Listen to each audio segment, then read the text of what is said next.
সাবেক পররাষ্ট্র সচিব ও তৃণমূল বিএনপির চেয়ারম্যান শমশের মুবিন চৌধুরীকে ৪ দিনের রিমান্ডে নিয়েছে পুলিশ। সোমবার তাকে রিমান্ডে নেওয়ার আদেশ দেন ঢাকা মহানগর দায়রা জজ আদালত। আদেশ দেওয়ার আগে শুনানিকালে আদালতকে শমশের মুবিন বলেন, তিনি ১৫ বছর ধরে বিএনপির রাজনীতি করেছেন। এ সময় প্রধান পাবলিক প্রসিকিউটর ওমর ফারুক ফারুকী আদালতকে বলেন, তিনি একজন পল্টিবাজ নেতা, ফ্যাসিস্ট শেখ হাসিনার অন্যতম সহযোগী ছিলেন। বৈষম্য বিরোধী ছাত্র আন্দোলনে গেল ৫ আগস্ট সকাল থেকেই যাত্রাবাড়ি এলাকায় শান্তিপূর্ণ আন্দোলন করছিলেন ছাত্র জনতা। বিকেল ৫টার সময় যাত্রাবাড়ি থানার সামনে চৌরাস্তায় গুলিতে গুরুতর আহত হন পারভেজ মিয়া। পরে তাকে উদ্ধার করে প্রথমে রাজধানীর মুগদা মেডিকেল হাসপাতাল এবং পরে ঢাকা মেডিকেল হাসপাতালে নেওয়া হলে চিকিৎসাধীন অবস্থায় তিনি মৃত্যুবরণ করেন। এই হত্যাকাণ্ডে যাত্রাবাড়ি থানায় দায়ের করা মামলায় তৃণমূল বিএনপির চেয়ারম্যান শমশের মুবিন চৌধুরী, ক্ষমতাচ্যুত প্রধানমন্ত্রী শেখ হাসিনার সাবেক উপদেষ্টা সালমান এফ রহমান, সাবেক আইসিটি প্রতিমন্ত্রী জুনাইদ আহমেদ পলক ও পুলিশের সাবেক আইজিপি চৌধুরী আব্দুল্লাহ আল মামুনকে আসামি করা হয়। এদিন আদালতে তৃণমূল বিএনপির চেয়ারপারসন ও সাবেক পররাষ্ট্র সচিব শমশের মুবিন চৌধুরী দাবি করেন, গেল ৫ আগস্ট ছাত্র জনতার অভ্যুত্থানের দিন তিনি বাসায় ছিলেন। আদালতের কাছে নিজের মুক্তিযোদ্ধা পরিচয় তুলে ধরে তিনি বলেন, মাননীয় আদালত, আমি একজন খেতাবপ্রাপ্ত মুক্তিযোদ্ধা।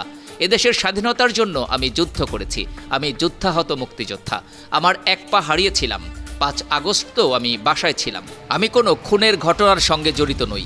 আমি তো প্রমাণ করে দিতে পারবো ৫ আগস্ট আমি বাসায় ছিলাম। আমাকে রিমান্ডে দেওয়ার আবেদন নাকচ করা হোক। এক পর্যায়ে তিনি আদালতকে বলেন, আমি তো ১৫ বছর বিএনপির রাজনীতি করেছি মাননীয় আদালত। তার জামিনের বিরোধিতা করে ঢাকা মহানগর দায়রা জজ আদালতের প্রধান public prosecutor PP Omar Faruk Faruqi বলেন, শমশের মুবিন চৌধুরী পল্টিবাজ নেতা। মুক্তিযুদ্ধে তিনি অংশ নিয়েছিলেন সত্য, মুক্তিযোদ্ধা হিসেবে তিনি সর্বোচ্চ সুযোগ সুবিধা পেয়েছেন। মুক্তিযুদ্ধের পর শেখ মুজিবুর রহমান সরকার চিকিৎসার জন্য তাকে জার্মানিতে পাঠিয়েছিলেন। বাংলাদেশে পররাষ্ট্র সচিবের মতো গুরুত্বপূর্ণ পদেও চাকরি করেছেন। এরপর তিনি আওয়ামী লীগের সঙ্গে পল্টি মেরে চলে আসেন বিএনপিতে থাকাকালে ২০১৪ সালের জাতীয় সংসদ নির্বাচনের আগে দলটি তাকে বিদেশি কূটনৈতিক সহ বিভিন্ন রাজনৈতিক দলের সঙ্গে যোগাযোগ করার দায়িত্ব দিয়েছিল। তখন তিনি বিএনপির সঙ্গে বেইমানি করেন। তিনি তখন ফ্যাসিস্ট শেখ হাসিনার সঙ্গে আতাত করেছিলেন। বিএনপি বিষয়টি জানার পর তাকে দল থেকে বের করে দেওয়া হয়। এরপর তিনি আবার আওয়ামী লীগের শেখ হাসিনার কাছে গেলেন। শেখ হাসিনার ডামি নির্বাচনেও অংশ নিয়েছিলেন তিনি।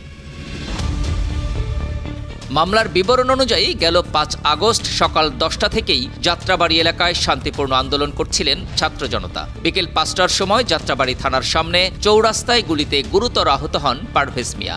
পরে তাকে উদ্ধার করে প্রথমে রাজধানীর মুগদা মেডিকেল হাসপাতাল এবং পরে ঢাকা মেডিকেল হাসপাতালে নেওয়া হলে চিকিৎসাধীন অবস্থায় তিনি মৃত্যুবরণ করেন। পরে আদালত উভয় পক্ষের শুনানি শেষে শমশের মুবিন চৌধুরীর জন্য ৪ দিনের রিমান্ড মঞ্জুর করেন। একই মামলায় সালমান এফ রহমান, সাবেক আইসিটি প্রতিমন্ত্রী জুনাইদ আহমেদ পলক ও পুলিশের সাবেক আইজিপি চৌধুরী আব্দুল্লাহ আল মামুনকে একই আদেশ দেন। Desk report ৫২ TV.